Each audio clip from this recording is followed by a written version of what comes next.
From the state capitol, WFSU Public Media brings you Capitol Report. What was perhaps one of the most significant things to come out of this year's Florida legislative session? We saw the House Speaker and the members of the House and the Senate President and the members of the Senate stick up for themselves. Also this week, after a victory at the Department of Environmental Protection, opponents of fossil fuel exploration in Northwest Florida hope a bill ban passes gubernatorial muster. Apalachicola Bay, in particularly, will be negatively impacted by any drilling for oil.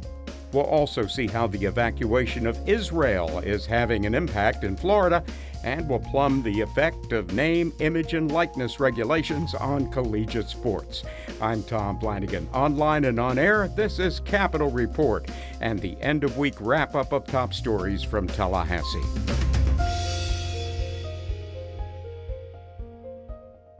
The Florida legislative session for 2025 is finally over, and they actually passed a budget. It was only 45 days after the deadline, but hey, who's counting?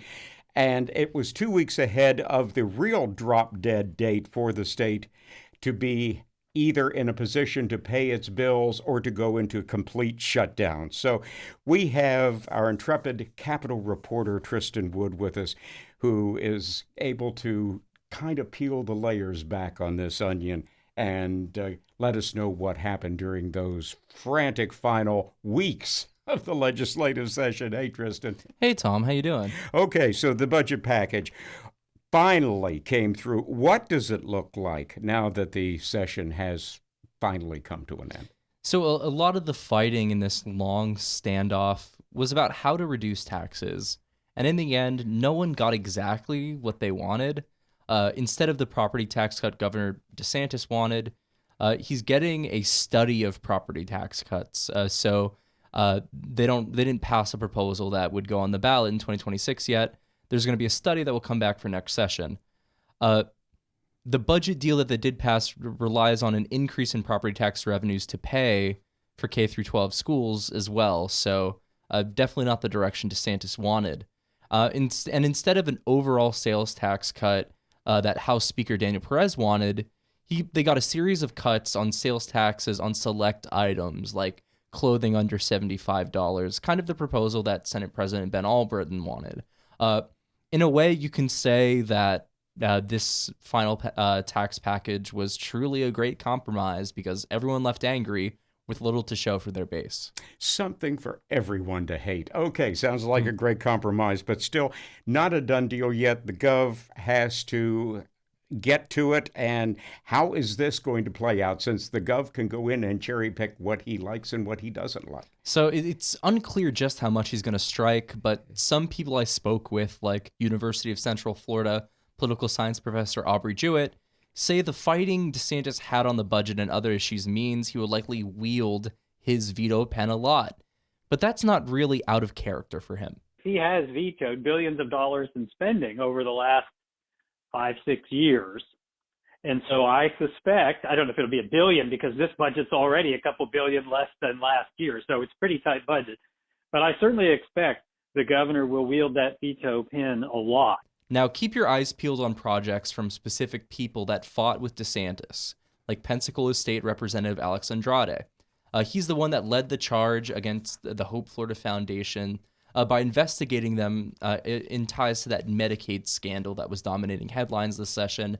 So you can expect to see a lot of red ink on budget items that he wanted. Yeah, I would anticipate that is a real possibility. But talking more about the governor here, a lot was said about his standing this session. And what do political watchers think about where he currently is in the whole food chain here, Tristan? Well, Jewett thinks he's clearly diminished. This was the first legislative session in about 5 years where Governor DeSantis didn't dominate and get everything he wanted.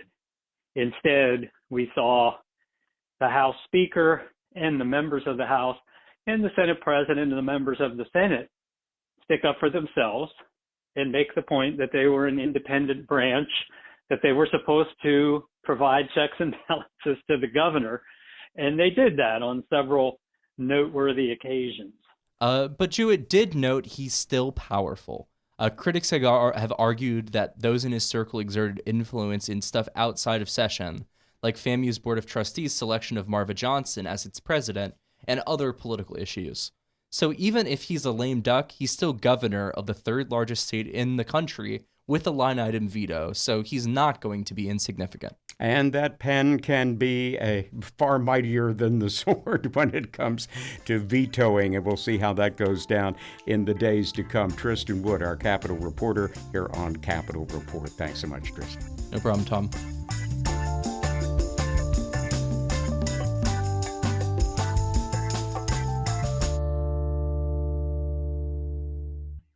A measure that would ban oil drilling in the Apalachicola River Basin has reached the governor's desk.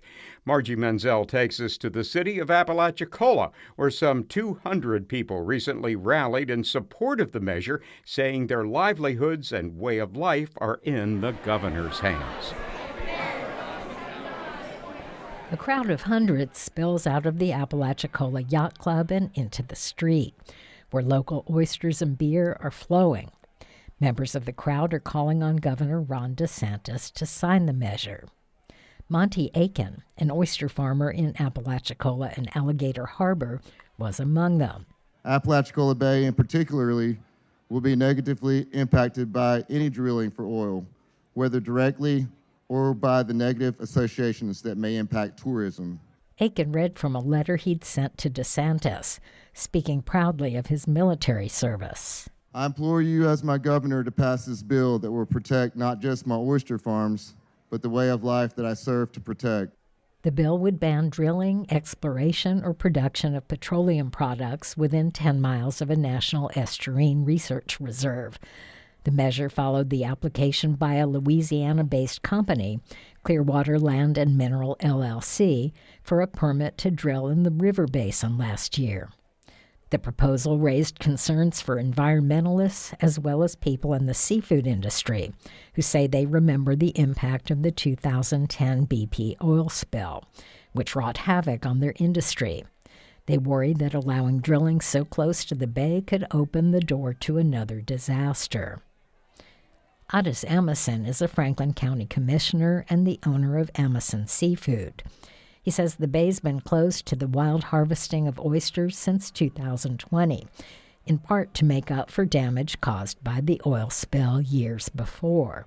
We've spent millions of dollars, 5 years of closure, and we just feel that it's fickle to even taking a chance on having some type of devastation that's already such a I'm not sure what the word is, a real fickle environment. That bay can be. It's touchy. I mean, you can just have different water flows with fresh water, and it can have such a diverse effect on it. You can just imagine what it would be if you had an accidental spill, Apalachicola City Commissioner Adrienne Elliott is an 8th-generation resident of the Forgotten Coast. She shares Amuson's concerns.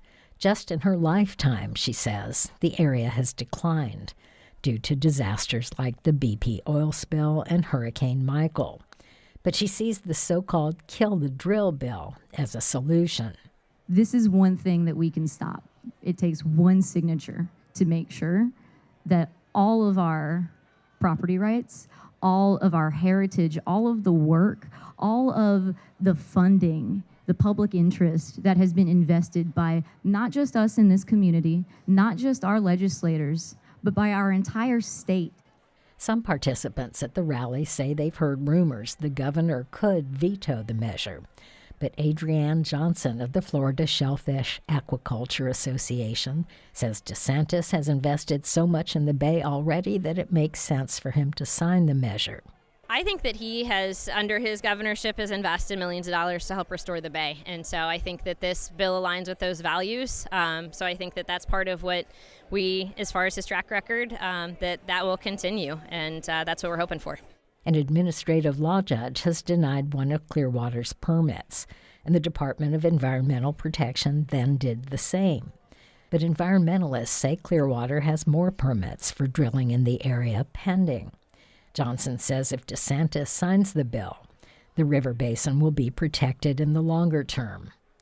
Franklin County Sheriff A.J. Smith also supports the measure.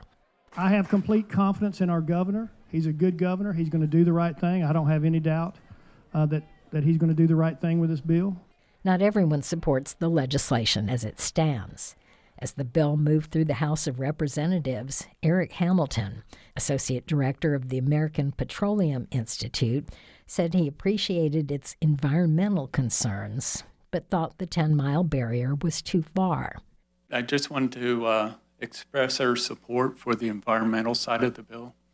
We're talking about very environmentally sensitive areas, and that's good. We do have issues with the setback, the 10-mile setback. It seems rather far to us. Hamilton said in April that he was opposing the bill and hoped for a compromise. But the 10-mile barrier is included in the measure now on the governor's desk. I'm Margie Menzel.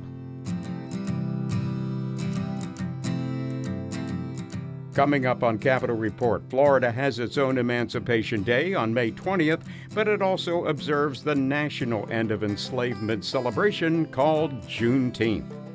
And so it is just a way of kind of continuing in this tradition of America's identity.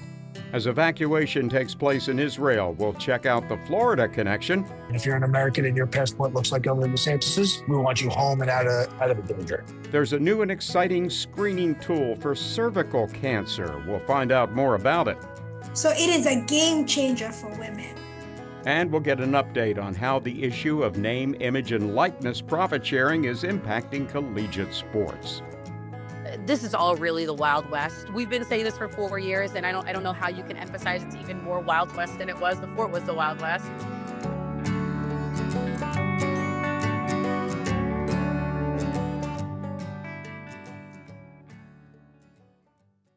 Florida celebrated Juneteenth this week. It's now a federal and state holiday, although Tallahassee has its own holiday on May 20th to remember the day that Union troops arrived in the capital city and enforced the Emancipation Proclamation. It took another month until June 19th for the message to reach Texas. We get a history lesson and some analysis from Tiffany Packer, a department chair and associate professor of history at Florida A&M University. Tallahassee celebrates Emancipation Day on May 20th. That's in lieu of recognizing Juneteenth as a holiday, although they will have celebrations on that day. But what do you think of that? I think that it is so appropriate. So actually, when we talk about the Emancipation Proclamation, there were actually two. The first one was in 1863. The second one was in 1865. Those who practice history tend to lean into the 1865 Emancipation Proclamation because it's really when Black people will, for real, start to experience this idea of freedom, right? And so it goes into effect on January 1, but the word of that Emancipation Proclamation had to have time to kind of trickle down.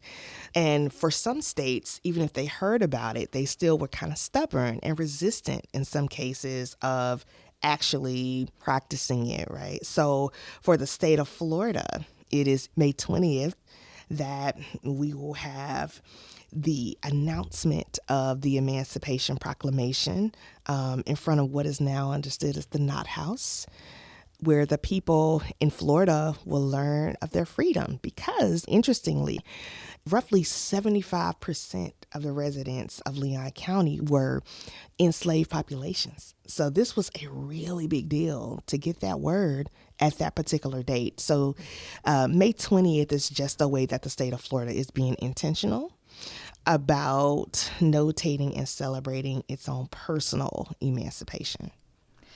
At the federal level, we have the Juneteenth holiday. And we know that a lot of states had already done that, including Florida. But why is this so important? This is so important because one of the things that has been at the core, at least in theory, at the core of America's society is the inclusion. You know, this is supposed to be the melting pot. This is the inclusion of so many different types of people and cultures, and that includes histories as well. And so African Americans have been, historically so paramount to the evolution of this country that, to not recognize it would be a bit uncivilized, if you ask me. And so it is just a way of kind of continuing in this tradition of America's identity, of what freedom and independence means, particularly for its people and its citizens, both past and present. How do you think Juneteenth observances have evolved around the country?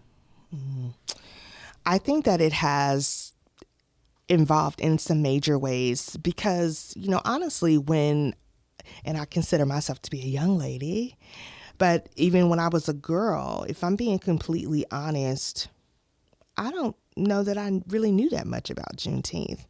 If I had really heard that much about it, I would certainly argue that that's not the case for my children now.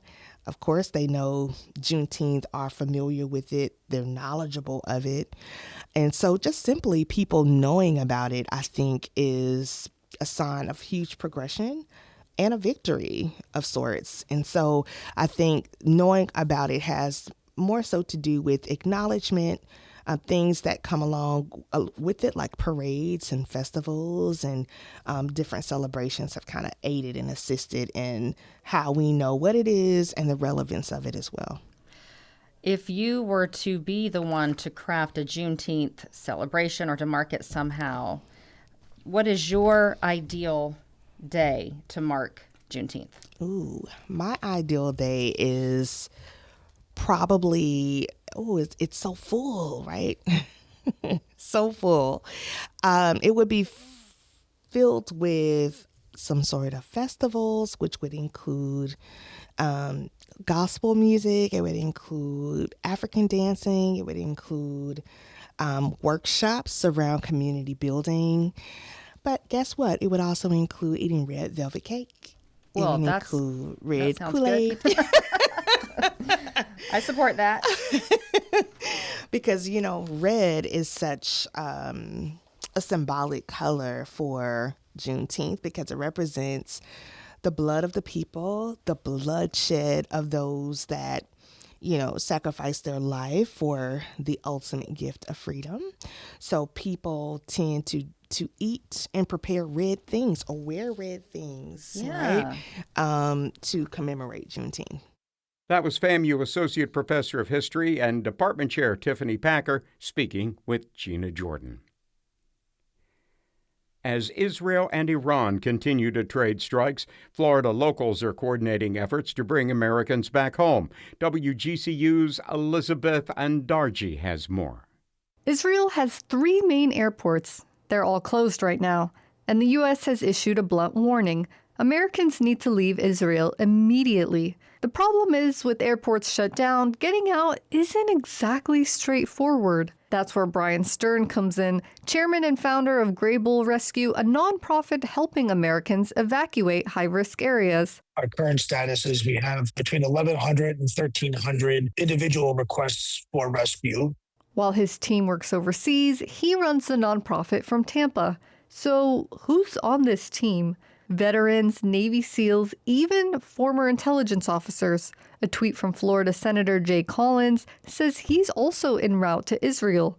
Not to mention, Florida's Division of Emergency Management is backing their efforts. If you're an American and your passport looks like mine, and if you're an American and your passport looks like Governor DeSantis's, we want you home and out of the danger. How exactly does this work? Americans go to their website, fill out a form, then what? We're picking them up either by car, van, or bus, and then bringing them to where they need to go, usually to another bigger bus, and then take that big bus filled with people and bring it either to the port or bring it across the border into a country like Jordan or some variation thereof. On Monday, the U.S. Embassy in Israel said that it wasn't in a position to assist with evacuations. The State Department also raised its travel warning for Israel to level 4. That's do not travel, their highest alert. It is not war zone Uber. People are very frightened. People are very scared. When are we coming back? We don't know yet. We buy one-way tickets. We don't come home till the job is done. I'm Elizabeth Andarji. American Cancer Society numbers show the death rate for cervical cancer has dropped by more than half since the 1970s due to prevention and screenings. Now the FDA has approved the country's first at-home cervical cancer screening tool. The Teal Wand is an alternative to the Pap smear, which many women consider uncomfortable. To learn more about this medical breakthrough, WGCU's Sandra Viktorova spoke with Dr. Rama Miku, Assistant Professor of Health Outcomes at the University of Florida's College of Medicine. It can be uncomfortable, for some even painful. So how big of a medical breakthrough is this when it comes to women's health now? This is a big deal.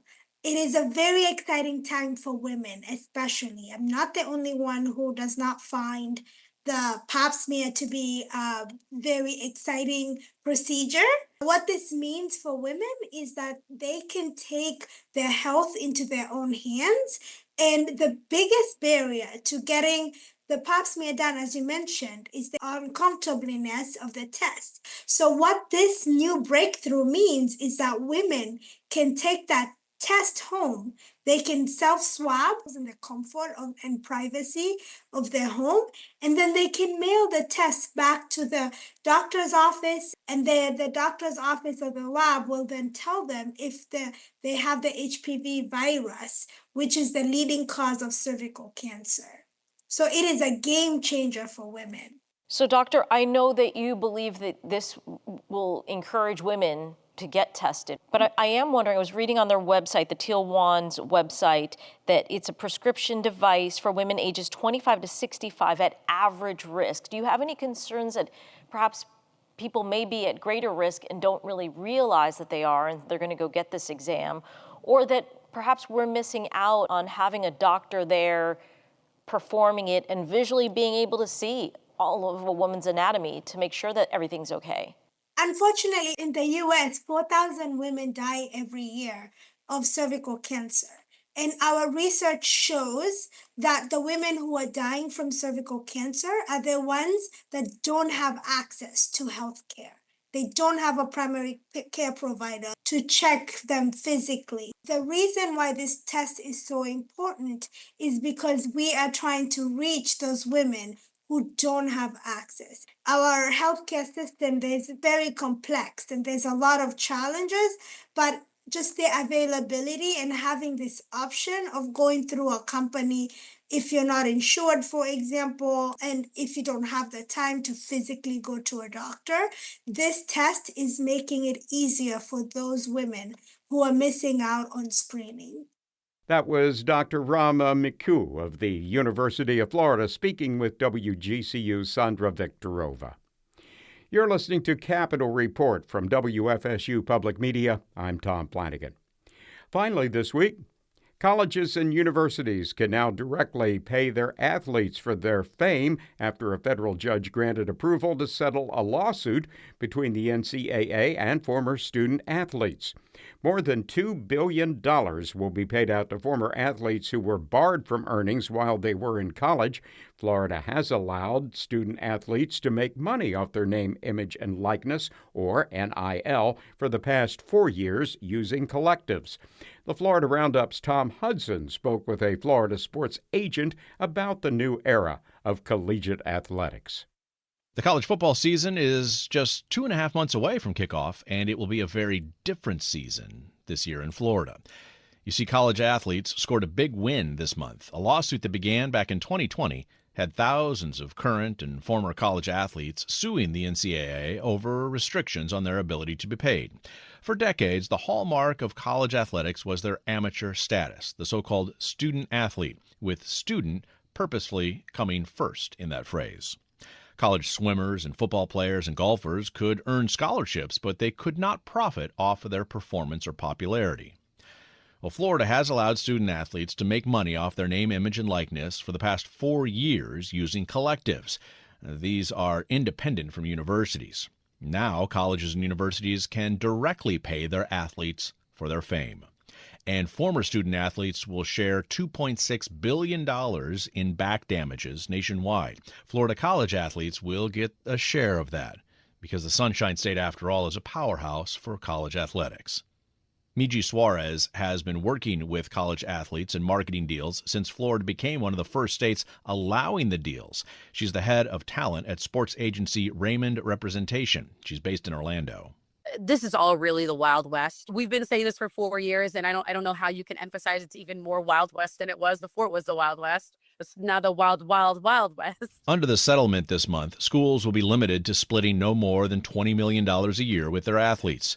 And Suarez expects most of those dollars to flow to players of the marquee sports on campus. It will be very much revenue-generating sports, so football, men's basketball, women's basketball, and then unfortunately the rest of the athletic programs will be left with whatever's left over. Florida's Board of Governors, which oversees the state's public universities, will consider allowing schools to shift $22.5 million a year from housing, parking, and bookstores to athletics. The proposal says it's to help Florida universities remain competitive in the new age of revenue sharing with athletes.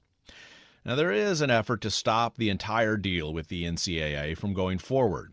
A group of female college athletes have filed a lawsuit arguing the back pay settlement violates Title IX. That's a federal law banning sex discrimination in education. Suarez also thinks the settlement is unfair to female college players she prefers working with.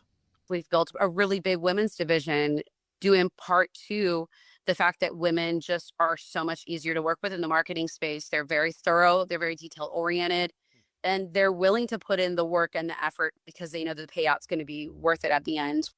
How about the development of the athletes outside of those marquee sports, the training ground for the next Summer Olympics? Some of those paths run through Florida schools. When it comes to those non-revenue generating Olympic sports, I do believe it really comes down to the coaches and the development of that athlete in that space and at that school. And because they're not so focused on the money, because they know that this is kind of what is needed to be done, unfortunately, there just isn't that much money in gymnastics, swimming, track, and field. It's not a deciding factor for them. So they're really able to hone in on, is this a good coach for me? Is this where I feel like I'm going to grow as an athlete for the next 4 years to get myself to the next level? How would you describe the NIL market in Florida today? I think it depends on where you are, honestly. If you're in an SEC school, if you're in an ACC school, you're far more likely to get better compensated on the marketing end. It's a little bit more difficult, those smaller schools, but it's not to be said that there aren't people who are doing that, It's really what kind of brand have you built for yourself as an athlete? And what kind of dollar figure for student athletes these days? I mean, what's happened in this market in the 4 years it's existed? You've got people that are being paid hundreds of thousands of dollars for, year-long deals. You've got them being paid. It just kind of depends, how long are the deals for? Are they year-long deals? Are they 3-month deals? Are they one-offs? In 4 years, I've seen things kind of, I don't want to say die down, but they kind of calm down a little bit. The marketing dollars aren't being spent as egregiously as they were initially. Brands are starting to want to see an ROI. They're wanting to understand the analytics behind what athletes are posting, how are they performing, what's the engagement. So there's a lot more data behind it now than there was initially. Miji Suarez, the head of talent at sports agency Raymond Representation. She's based in Orlando. I'm Tom Hudson. Our regular Capitol Report correspondents are Gina Jordan, Regan McCarthy, Margie Menzel, and Tristan Wood. Thanks also to Elizabeth Andarshi, Sandra Viktorova, and Tom Hudson. Technical support for Capitol Report comes from Taylor Cox, and I'm Tom Flanagan. Join us again next week online and on air for more reports from the state capitol. Capitol Report is a production of WFSU Public Media in Tallahassee.